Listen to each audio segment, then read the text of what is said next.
Samantala, patuloy nga pong inoobserba ng kalagayan ng kawawang batang yan sa Parañaque at balikan po natin si Julius Segovia. Julius.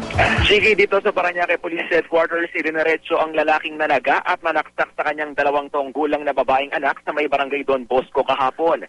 Isinailalim siya sa booking procedure, kinuna ng fingerprints at mugshot.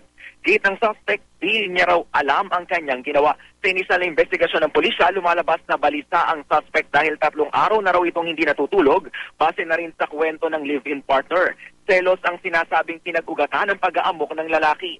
Ayon kay SPO4 Odeo Casio, ang hepe ng homicide section ng Parañaque Police, posibleng nagselos daw ang suspect dahil may ka-chat sa Facebook ang kanyang live-in partner.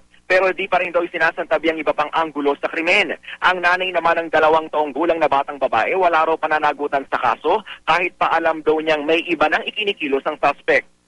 Naiwan kasi Jiggy sa loob ng bahay ang batang biktima matapos lumabas ang kanyang ina. Doon na nagkaroon ng pagkakataon ng suspect na mag-amok.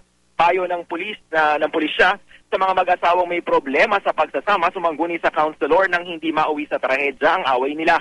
Kasong frustrated parricide ang isasampa sa suspect na isa sa ilalim sa inquest bukas. Samantala, Jiggy, mahigpit pa rin inoobserbahan sa Philippine General Hospital ang batang biktima ng pananaga at pananaksak. Nagtamo rin daw kasi ito ng paso sa braso matapos silaban ng suspect ang kanyang motorsiklo. Yan muna ang latest. Balik sa'yo, Jiggy.